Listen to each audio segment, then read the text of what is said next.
Oh, yeah. Well, and there I go sideways just in time for the show to start. Good Every morning. time. Good morning, everyone. Oh, get from there. How's Don't everybody? mind me. Don't mind the man behind the curtain. I'll tell you what. Here we Uh, are. this is all the excitement I can stand in my life anymore. Hello, everybody. Hope you had a good week. Uh, we were talking drill bits just before we came on.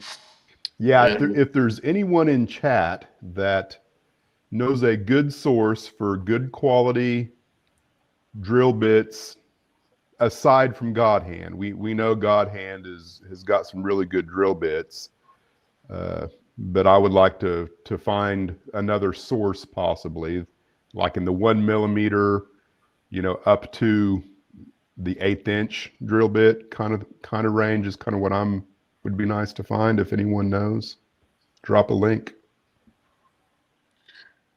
well, Jerry, why don't you tell us who's here? Okay, we got Container Man, Gerald Stewart, Grandpa Rose, Joy Curley, Lynn McCurdy, Messi Mahler, Rob T Man, Scott Baker, Steve Trangway Bills, Steve 87, CB&Q, and O Wigwag. Hey, guys. Good to see everybody.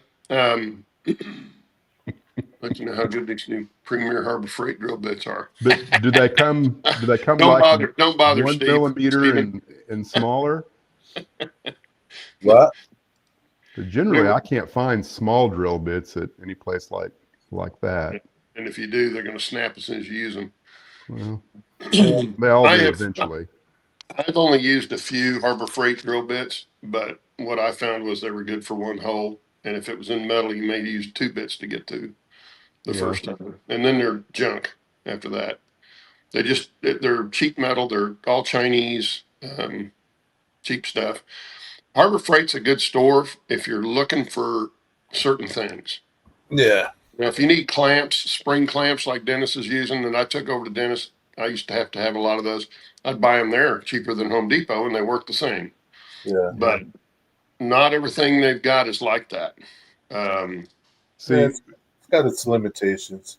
yeah, yeah, you got to be very careful with what you're buying there. But um, like what Scott's saying here, I think I've bought 3, maybe 4 different groups of this kind of drill bit.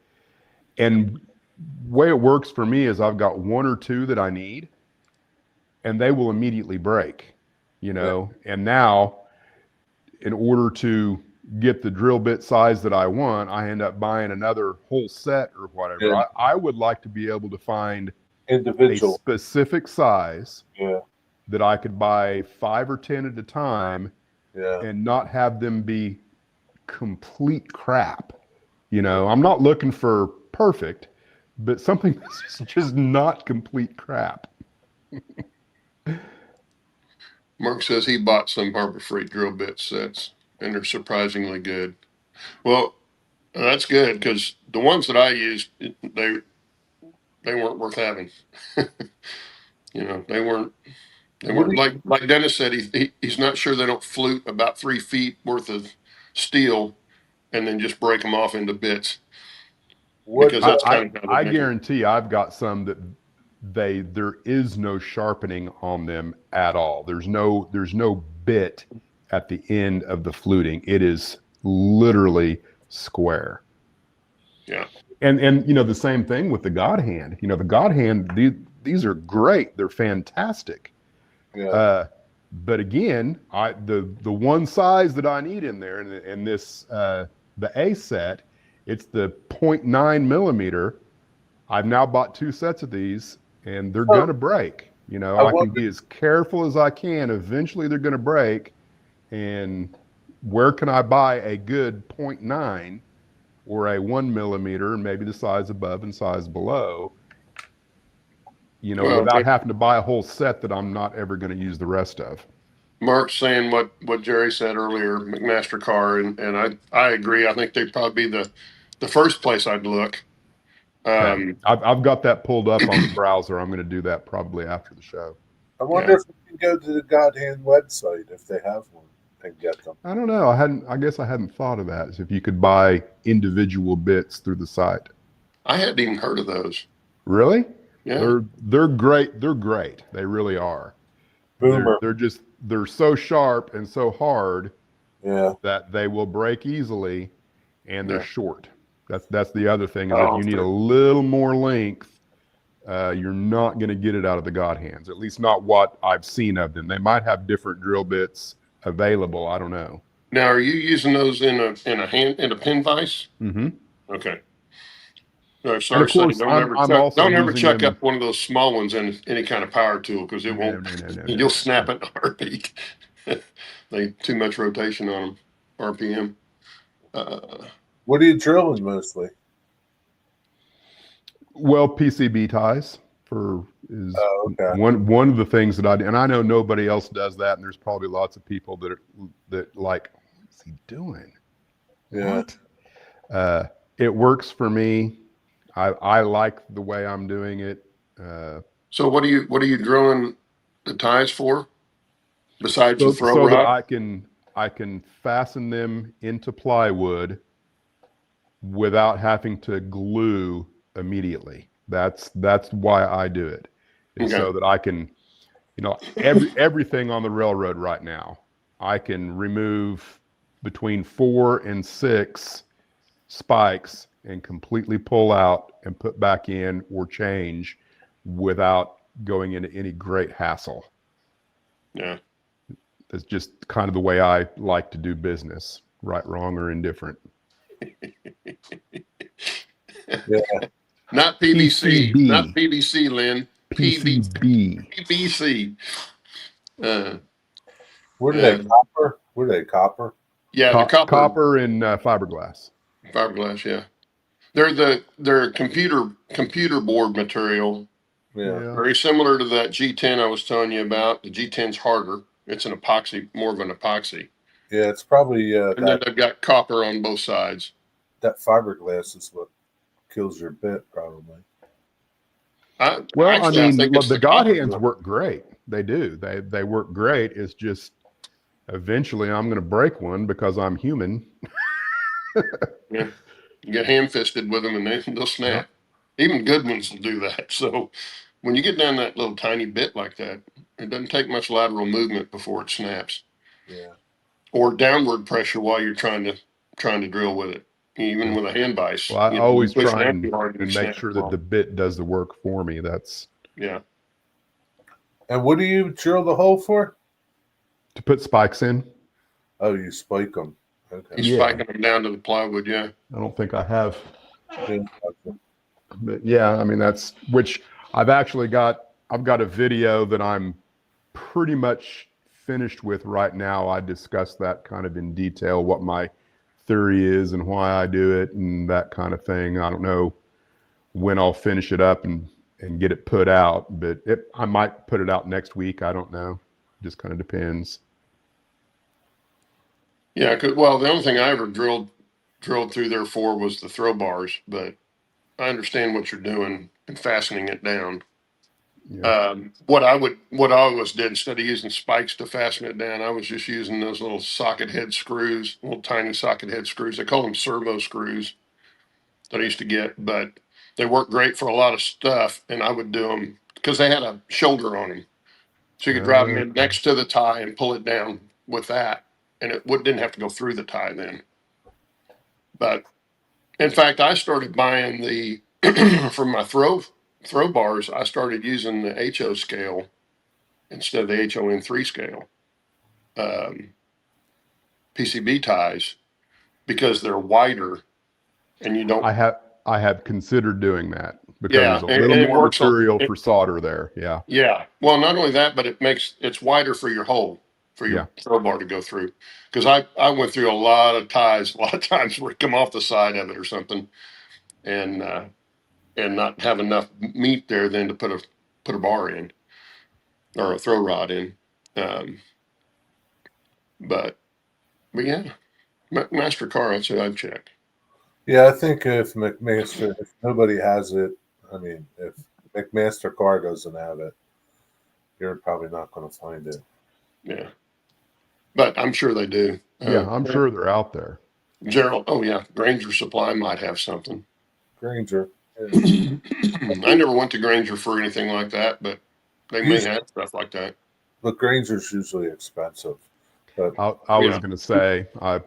my experience with Granger was Yeah. working at the prison and ordering things that Yeah. because we had a state contract, we Yeah. had to order through Granger. yeah, I could go anywhere in town and pick up what I needed. yeah, If they would only have given me a P card to do, yeah. would have saved the taxpayers so much money. But no, we got state contract through Granger. Yeah. Yeah, understand that. They're good. They're fast, right? They do their job right, but they're not cheap, man. By no means. No. Like you could go there and buy a DeWalt drill, and it's like twice as much as Home Depot or something. Just saying, like, but yeah, I think McMaster Car is really fair with their prices and everything. I think, but I've never bought power tools. I've only bought supplies, bolts and things and special types of bolts, and they got tons Yeah, of but they've got all that kind of stuff. And I mean, all hardware. kinds of fittings. Yeah, Yeah. it's All amazing. kinds of fittings and all kinds of stuff. In Like, fact, their website is they've got so much stuff it's hard to find it in their list of stuff. yeah. Sometimes what you're looking for. But they're so well organized and like looking for screws. They have What I'm looking at right now. it's just so easy to navigate that website. And back in the day, like their catalog was like thick as could be, man. It was like a brick. When I'd order the sheets of G10 material, they would throw a catalog in with Yeah, every shipment. yeah.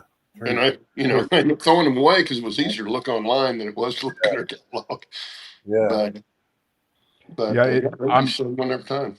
Just kind of looking in here right now. You probably kind of have to know exactly what it is you're looking for, because I pulled up number 4 screws, and Yeah. they've got 4 different products, and it gives you the specifics associated with them. But I don't know if the picture, it doesn't look like a screw, it looks like a bolt. So I don't know. I'm going to have to do some research. They'll break it down like sheet metal, wood, machine screw, and that's the nice thing because you can see exactly once you start going through it, exactly what it looks like, and it's going to take you a little bit to navigate that site. I mean, but once you figure it all out, it's good. Oh, you're going to put it up there too. Yeah, Sears used to be good, and of course, 20 years ago they started going downhill, and their Craftsman stuff is all Chinese now. Yeah. It's still sold at one of the hardware stores here in town under the Craftsman name, but it is not what Craftsman was known for sure. But yeah, it used to be you buy a tool from them. I found an old Craftsman wrench under a house, a 10-inch steel wrench, pipe wrench. Somebody had broken the handle off. I'm sure hitting it with a sledgehammer or something, and welded on a piece of pipe. I took it into Sears and they gave me a new one. It wasn't even mine. I found it under a house and they gave me a brand new wrench for it. But that was 25, 30 years ago. You're not going to get that now. If you can find a Sears store. Steve's yelling at us. Do a Google search for 9mm drill bits. Yeah. Yeah, but we want good ones, Steve. Yeah, you want good ones. We don't want the ones Boeing uses. Yeah, I know how to use Google. I'm wanting people's opinions. Because if they've used it before, and they can speak highly of the product, that would be a great place to start. Yeah. Yeah. Not all drill bits are created equal. Yeah. Yeah. You're just going to have to try them, buy some and try them. And if they're good, then go back and get some more. But yeah, it's kind of a crapshoot. Like, I mean, usually I find in woodworking, like Scandinavian and German, they're like some of the best things to drill in the wood, hands down. They're not Yeah. cheap, but they'll last you forever. Yeah, I'm using a pin vise.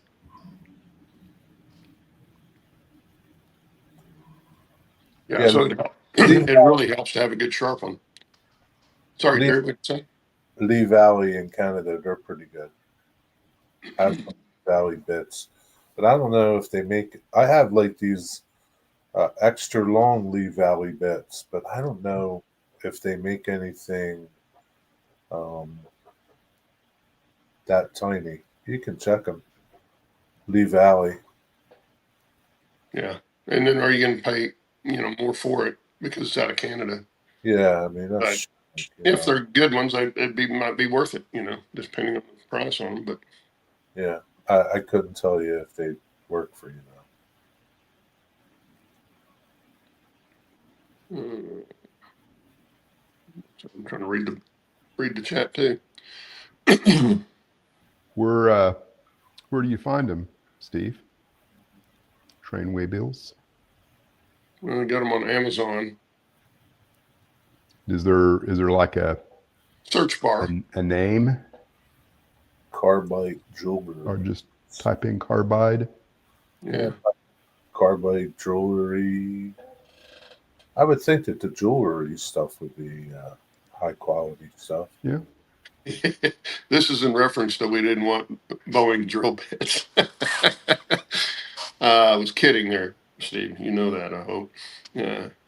But anyway, yeah. I would think they'd have to for what they're growing through all the time. Anyway. Yeah, we've probably exhausted the topic of drill bits. Gary, have you Well, got anything new going on? We didn't talk about dental bits yet. Well, I don't think might be good. Uh, No, just ballasting. your ballast looks really good, by the way. Looks Thanks. really nice. Yeah, it's all the stuff you're doing looks good. Yeah. You know, it's just all the years of watching people and researching and looking, and that's what's helped me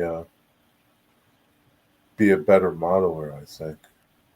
Yeah, we live in a, dare I say, golden age of modeling right now, where Yeah, pretty much any technique, any tool, any product yeah, that you want to research is at your fingertips, and people are willingly, just putting out there what it is they do and how they do it, and yeah, it's really nice as compared, just yeah, 10 years ago, it wasn't quite like it is now, and 20 years ago.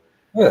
I mean, you would have to have known somebody, went to a model club, and you're not necessarily going to learn how to do things. You Yeah. know, Yeah.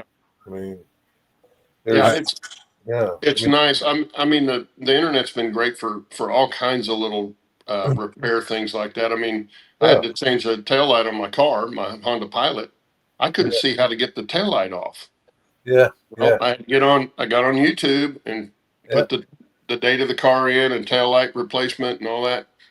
You got to pry it off, but there's a certain way to do it so you don't tear it up. yeah. When you do it that way, it pops right off. But if I was in there trying to dig on that thing, God knows, You God knows break, what I've broken on it. Yeah. Yeah. So that kind of stuff is invaluable. Otherwise, you'd have to take it to a dealer or someplace that knows what they're doing to replace it. But Yeah. yeah, the internet's been fantastic for modeling. I know when I first got in the hobby, I think I got in the first time uh, mid to late 90s. I can't remember exactly when it was. Might have been early 90s. I purchased a DVD set of how to model rail. I can't remember exactly what it was that I got, and it was, I can't, if it was 1 or 2 CDs, I can't really remember. I think I paid 40 or 50 bucks for it, and it was okay, you know. But now, you know, you can find 10 modelers in 5 minutes that surpasses anything that was on those DVDs Yeah, and everybody for has a different. free. Everybody Yeah, has a different technique, and you could just sort through it, pick what you like the best out of each one or one of them, and then have at it and do it. And yeah, you know, and not everybody makes good explanation videos. Some do a good job at the process, what it that's looks like. difficult. So, but it's Yeah, hard to write too.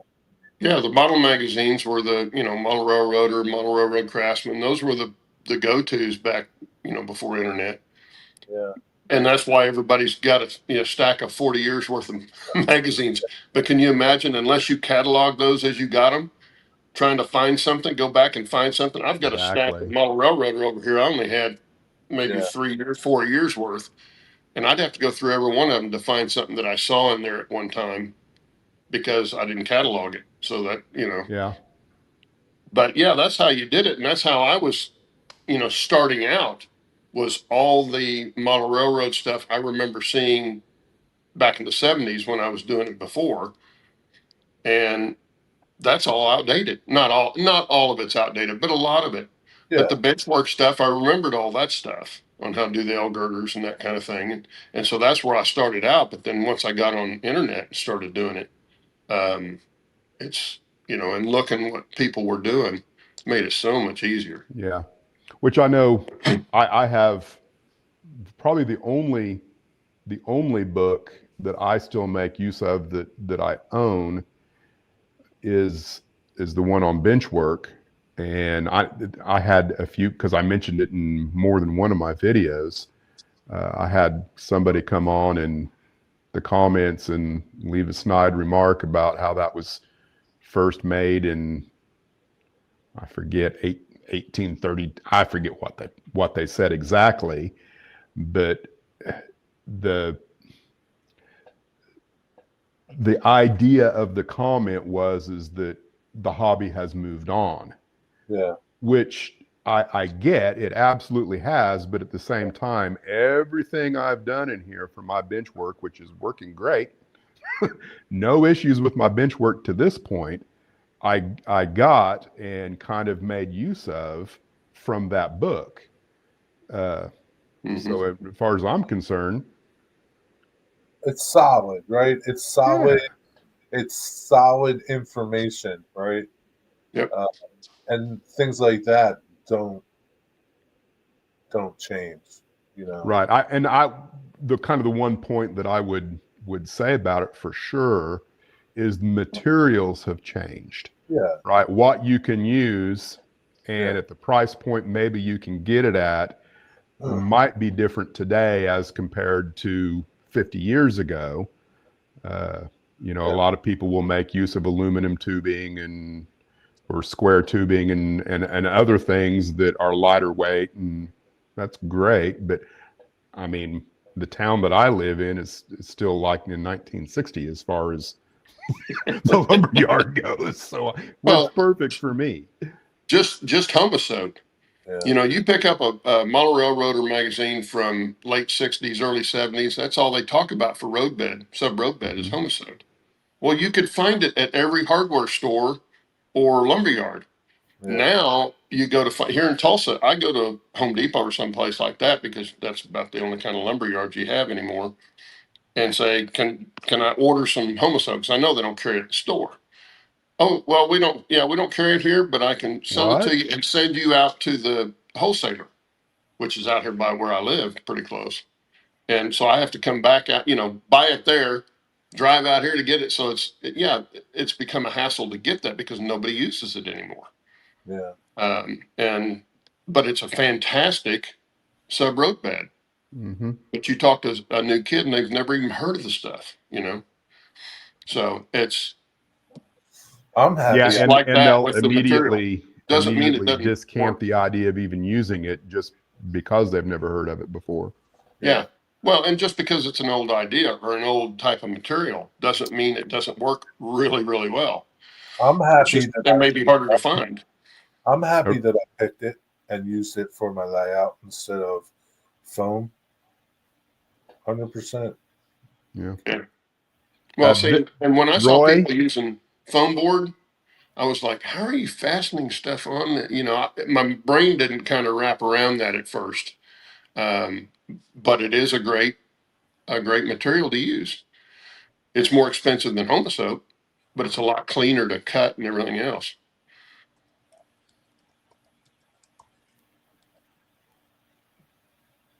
Roy, my town was bigger in 1940 than it is now. It was a thriving metropolis in 1940 compared to what it is now. Yeah, had the train coming through and everything. Yeah, yeah. There was a, well, I don't know if you can't see it, but there was a grain elevator right across the street, still there. Still there. In fact, if you go into Google Maps and you type in May, Oklahoma, and it brings up that sidebar with some pictures, that grain elevator is one of the main pictures they show. Yeah, well, Yeah, and of course they got the big concrete ones out front, out by the highway, but that old one back in the back is one of the big main pictures on there. yeah, that was pretty cool.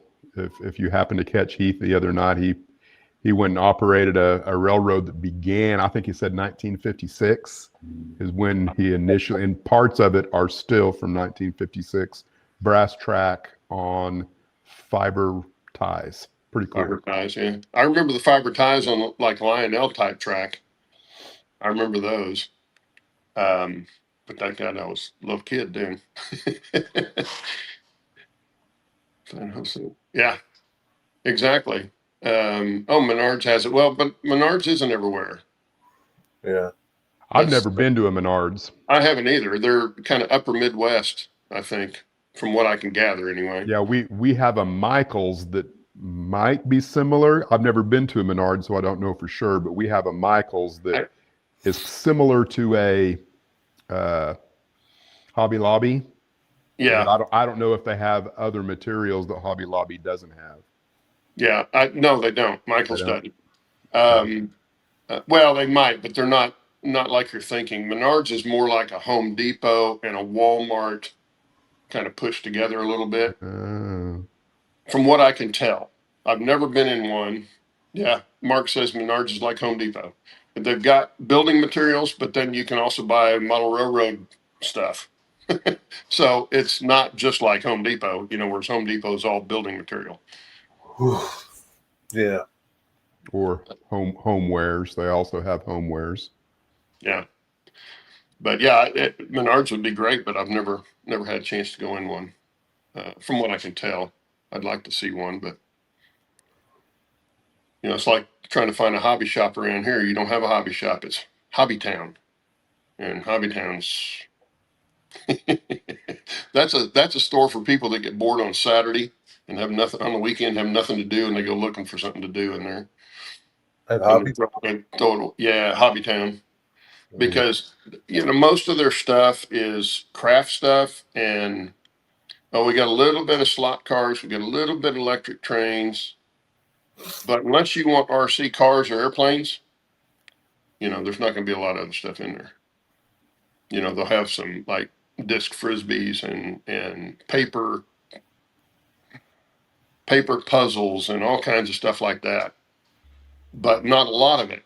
Just a little bit of each thing. It's like their train stuff. They've got some stuff, but it's all you know. They don't really have a lot of scratch building stuff per se.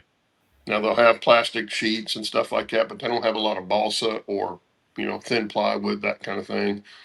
Even though they sell RC airplanes, Hmm. but try to go in there and find an RC airplane kit that's out of balsa wood, they probably don't have it. It's all electric Styrofoam. styrofoam airplanes now, or big what they called ARFs, almost ready to fly airplanes that are already put together. Um, So they're not really a hobby shop that I would call a hobby shop, because you can't find a lot of the stuff that you might go in there to look for, or at least I don't. I used to go in there and get my woodland scenic stuff. They had that, but not even really a good array of that. So you had to be careful what not careful, but you had to be willing to take something else from what you were looking for. It's really frustrating not to have a good hobby shop, because I remember what they used to be like. And, Yeah. I'd kill to have, Caboose Stop Hobbies here. Just kill to have something like that. Yeah. But Well, whistle sadly, you're stop going to in most of the them. city's not bad. If I could go there every day, or on the weekend, I would make use of them for everything for the most part. If I could buy it for them and not pay a bunch more than what I could get it through eBay or wherever else, if they could get it for me at a reasonable price, because I'm waiting a week anyway, for most Yeah. of the time, but at best I can get something in 4 days. I would absolutely make use of them, but it's just not feasible for me. Where are they at?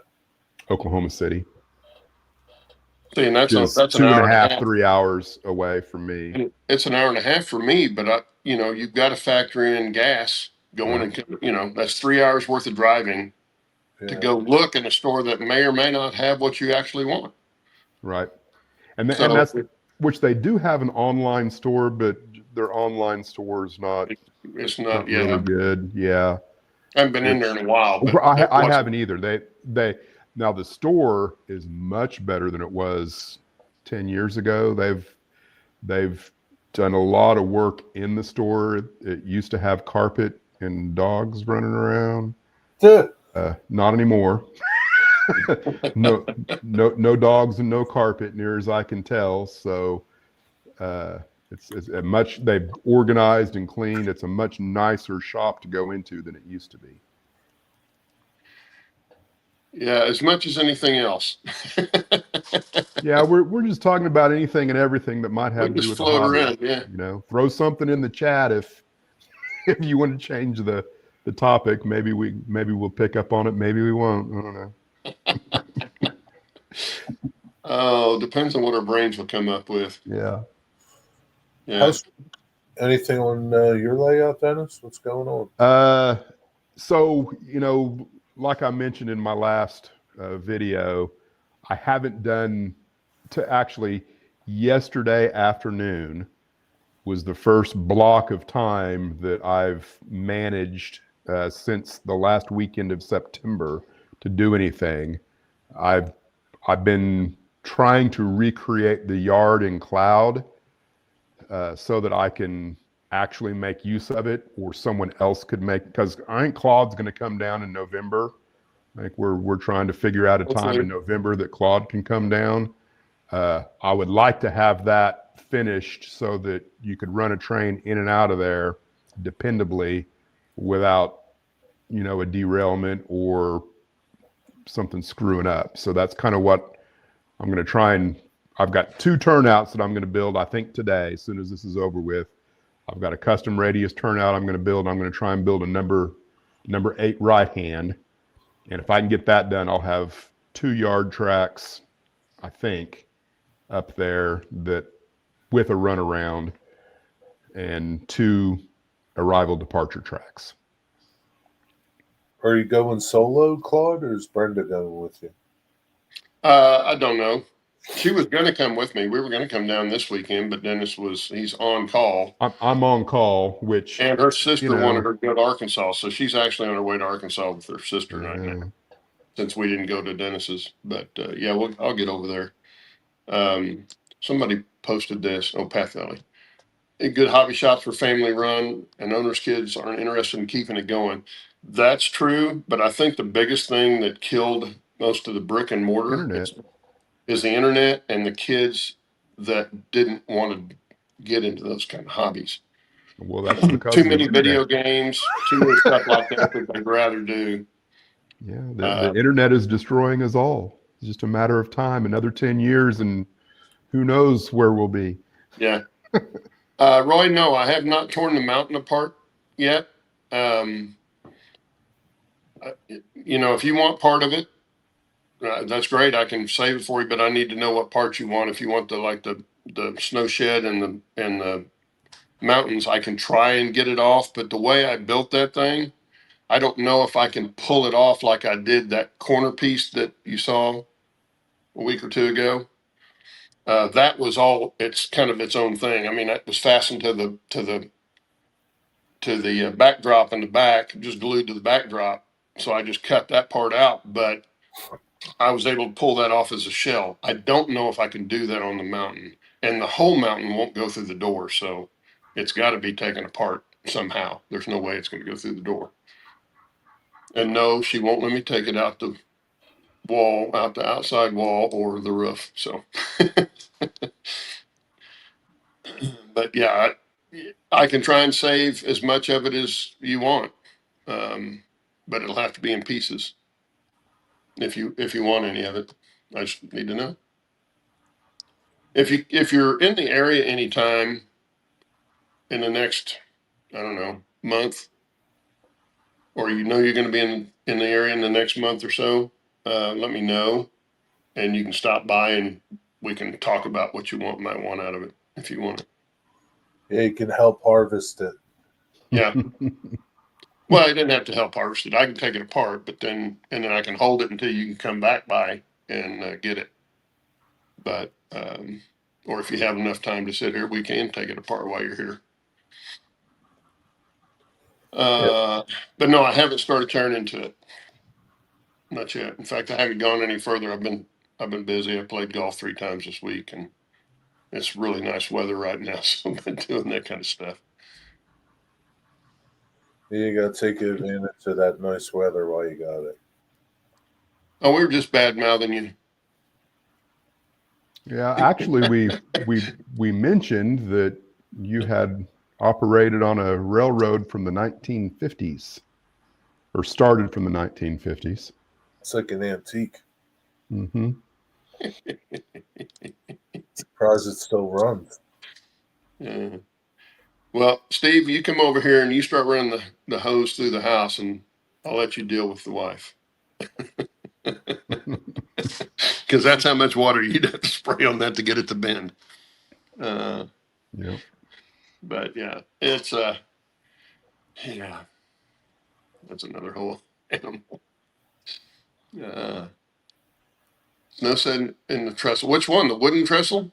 The one beside the snow shed? The bottom trestle's not that impressive actually. In fact, I remember showing that when I built it, and somebody put a comment and said, "Well, that wouldn't hold a train." No, not a real train, but it's plenty strong enough for models. But yeah, I can see if I can, cut that out, that trestle and that part, and get it off. The trick's not going to be cutting it out. The trick's going to be removing it from the underneath structure because of the way it was built. It was done with cardboard spline and plaster, but that cardboard spline also got fastened to the underneath structure. So getting it off there is where the trick will be. You built it in place, I right? built it in place. Yeah, when I realized how big it was going to end up being, it wasn't like you're going to make this modular Yeah. and be able to get it through the door. It's just no way. It's just it's a 3-foot door, but it's, there's no, I think it's 3 foot, maybe just 2'8", but, what do you say here? Was a snow shed? It was Scratch built in place. No, well, it's kind of a combination. It's kind of Oh, really? yeah, it was a kit. I'd have to show you. In fact, I can take the phone up there and show you. It it was a kit that I got, and then I added to it a little bit. Let me get this thing turned around. There we go. That way, and then let's do that. Okay. And I'm going to try and hold it this way. Hopefully, it'll holler at me if it changes back to vertical.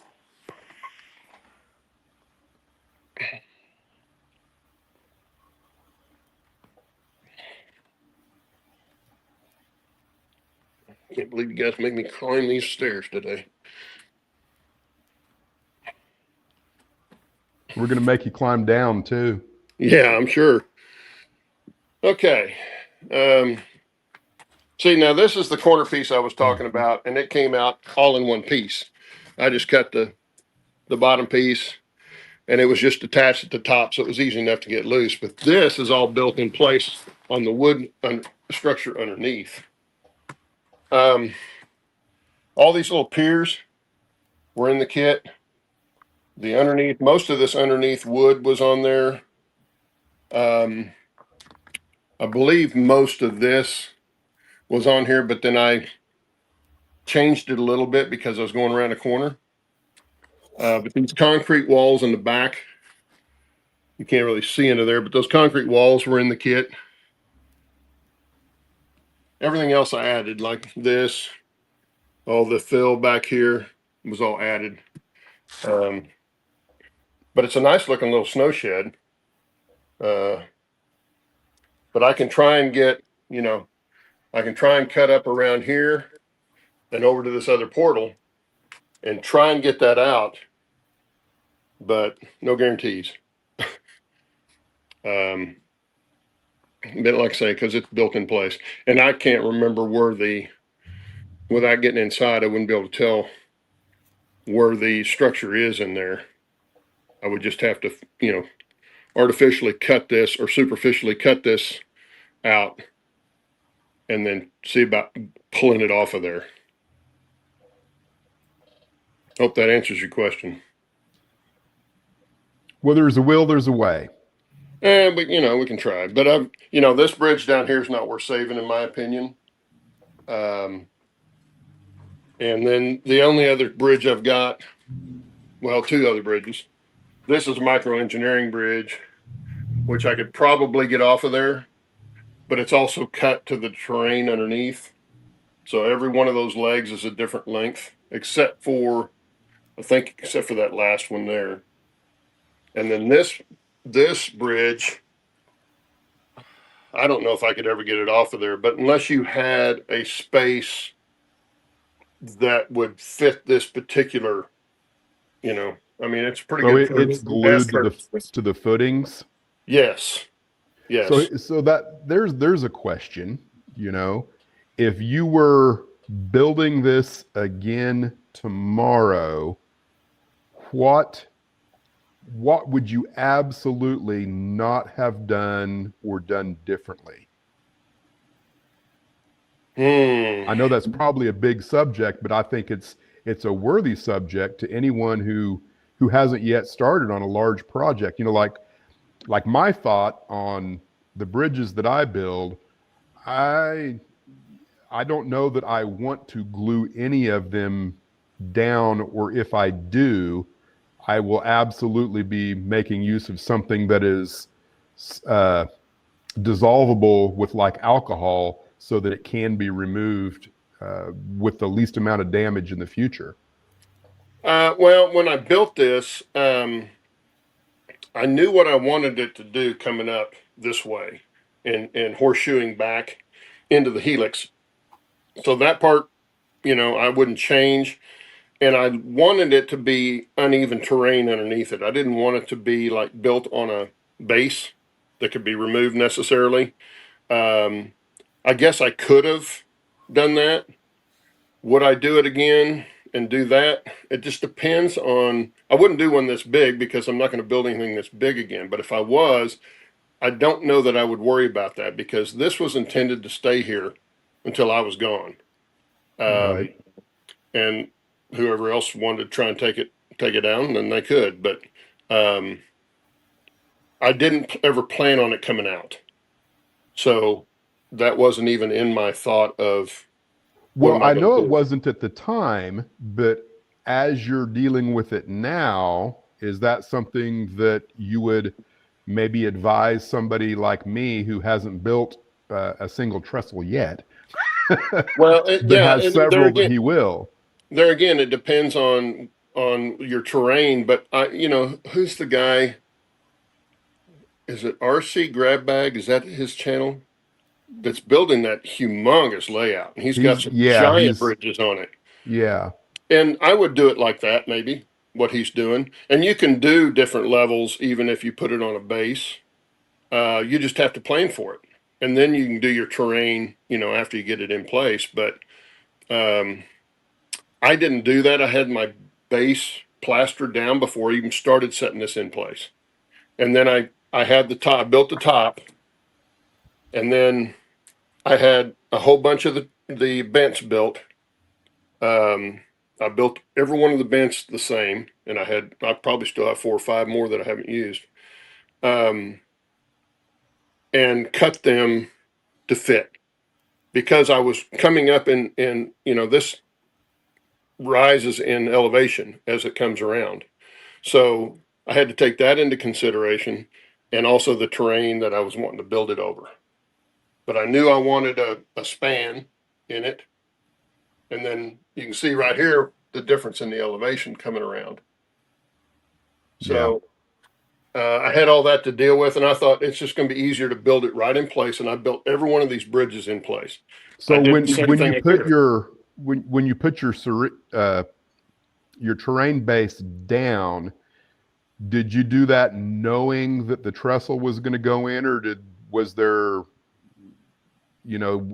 an afterthought involved in there? No, I knew it was going there. I Okay. knew I wanted a big, long wooden trestle. And this was the best place to do it because I didn't want to do it on the front of the mountain. Now, I did put one there, but it's not, it's not nearly as long as this.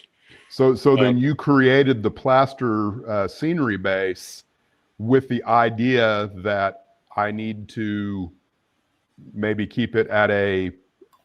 I mean, did you consider um the grade as you built that, or did you already have in mind exactly how you were going to do it? yeah, I no, I have the starting grade here, obviously for the bridge part of it, and the finishing grade here. So I knew that. Well, I built the top of it, the roadbed part first, Okay. minus the rail. The rail didn't go on until it was in place. This is all hand laid in here. So I didn't do that until I had the whole thing in place. But I had the road bed itself, and I had to figure out where to turn them because these are all straight sections, and then just beveled them on the edges to get them to the shape I needed. And I used a cardboard template to get what I wanted there. Then I fastened it in place and checked my grade and propped it up underneath as I went, to hold it while I was working on it. And then I just fit each one of the vents in place individually. And then all these cross members went in after the fact, after it was up. And not everybody would do it that way. That was just the way I did it. And this was one of the first things I did after the mountain was built, was put this bridge in. Yeah. John Mystic Railroad kind of makes a good point there is that because it's an S curve, you could, possibly cut that in two, so to speak, Oh, and sure. then separate those two out to have two different trestles somewhere else. Yeah, and that's a possibility. And then if I've got what do they call it? I can't remember what they call those. Little trim saw, the little vibrating trim saw. And I could come in underneath this probably and get these loose without doing too much damage because this thing is pretty stout where it sits. I mean, I don't know that I could walk on it because I weigh 270, but um, small child could walk on that or stand on that right there, and it wouldn't go anywhere. That's for sure. It's definitely strong enough to hold the trains. This trestle's the same way. I built this trestle completely in place, and of course, this is all scratch built here too. I just want something that looked kind of cool, and made this grade here. But I knew I wanted the waterfall coming down, so I had to have a span over that, and it came out way better than I expected. Um, from me anyway. But anyway, that's this I can try and get out for you, Roy, if you want that. And if that's all you want, I can cut that without you being here, and see if I can save it, and then I can let you know if I could save it or not. This one here, I probably will cut it in two before I try to take it out. I just don't know how much of it I'll be able to get loose without it just coming completely apart. But anyway, any other questions? No, everyone's been really complimentary of the wooden trestle for sure. Yeah, well, it turned out really well. I Yeah. like it. Whether or not it's it's not prototypical because I scratch built it and I just built some bents, typical bents. Whether or not this bridge would have ever been built that way, I don't know. But I know I've seen pictures of real logging railroads that their bridges didn't look anywhere near that strong. So, that's kind of how it turned out. It's like this one down here. This is a micro engineering bridge too. HO, full scale HO. But it's, I changed stuff, and that wouldn't hold prototypically wouldn't hold a train, obviously, but it's plenty strong enough for a model. I mean, this is pretty stout here if you're pushing straight down on it. Anyway, so that's that, and hopefully here in the when I get back from vacation, after the end of the month, I'll start back in on this for sure. I may get into it before then, but I doubt it. When do you go on vacation? We head out the 25th, and we're going to cruise for a week, and then we'll be back after Halloween, and first of the month I'll be back. So I'll miss a couple of weekends on the show, but anyway. So if anybody's got any questions or sees anything they want, I still have some more tortoises. Dennis has got, how many do you want? 40? I think that's what I said. I think that's what you said too, but yeah. I think I've got 60. I've got 67 or 68, something like that, if I counted right. But there's a bunch of them that are still installed over here that I haven't gotten loose. And I don't even know if I've got 40 of them loose yet. Those boxes there, those white boxes are all full. So. Well, and I doubt that I'll be able to buy them all at once, because that's certainly was not my plan moving forward. If I was, going to be purchasing them offline, I was going to buy them maybe 10 or 12 at a time until I had everything I needed. That's one of the reasons why, Cloud is pushed off. I'm not in a hurry to get to Cloud. That's one of the reasons, is because I need to buy that stuff over a longer period of time. Oh yeah, I understand that. I did the same thing. I just bought them as I needed them. Yeah. Because 12 of them, if you buy them now, I think they're probably close to $200 now. If not over. Yeah, I think it'd be over 200. I got lucky and bought them from, I think the vendor. He's in Colorado. And I don't know if they not were discount trains, is it? No. It was a narrow gauge. He's banned me. I can no longer purchase from him. I think it was Colorado narrow gauge or something like that. But he had them the cheapest that I found them anywhere. And so I bought all of them from him. And the last bunch I bought from him were the newer price, which was closer to $20 a piece. But I had to have them, and that was the last I was going to need. It was for the upper deck that was here. But you're sideways again. If you sideways again, there we go. Yeah, the upper deck that was over here was the last bunch I needed, and so I went ahead and bit the bullet and bought them because I knew I wasn't going to find them at that same low price that I'd found the others. And I say low price; they were probably 30% cheaper than what everybody else was paying for them at the time. Yeah. But I didn't even realize I'd bought that many. So anyway, well, I'll head back downstairs if I don't fall. Then I'll be going faster. Scott says that NG went out of business a year or two ago. I was thinking he was probably going to, because the last time I had been on his web page, it was pretty scant, and it looked like he was selling out of everything. So that doesn't surprise me. Oops.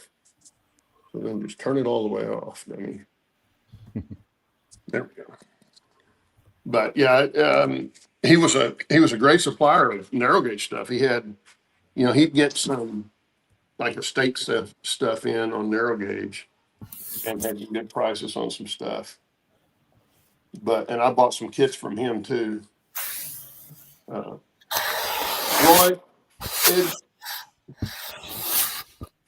the hell is that? I think it was Jerry. Oh. You heard that? I don't know what it was. You heard that? This? Yeah. I'm just wiping my keyboard. Oh, sound like a jet plane taking off or something. Really? Roy, that door at the most is 3 feet wide. My guess is it's more like 2'8". How wide is the doorway? And did you save any cattle pins? I haven't gotten to the cattle pins yet. Those would be easier to save. I can cut them out on the base, and just give you the base of it. I can do that if you want, but I haven't gotten to that yet. Jerry's letting him rip. Okay. I'm not that bad, JD. I don't know how much time we got. We got about 3 minutes About left. 4 minutes. Yeah. Jerry's Doritos. Anyway, that's what I've got there, and that's kind of the thing on taking that stuff loose. Hopefully I can take that snow shed and bridge off, because it would make a neat diorama even if you didn't use it for anything else. But the wife's not going to let me put it in here in my office. So, Boy, it's her office too. So I got to say one thing, Dennis. When you went wired, it sure made a difference. What do you mean, the camera? Well, no, the camera's nice. Your new mic is nice. But when you put the cable in for your internet. Oh, okay. When I went wired. Yeah, wired. Yeah. Oh, I heard wider for some strange reason. Okay. Wired. Yeah, I mean, it needed to be done. I guess we can all thank Heath for that. Yeah. Heath has mentioned multiple times that, good internet, good sound, good cameras are the key. So, because eventually I may do more live streams. I don't know when. I'm trying to slowly kind of get to where the first time I do it, because I don't know exactly what I want to do yet, right? Just kind of rolling some things around, and how do I do, what do I do, and whether or not it would be appealing to anyone is a whole nother story. So I know one thing, I can't do it without decent cameras and a good mic.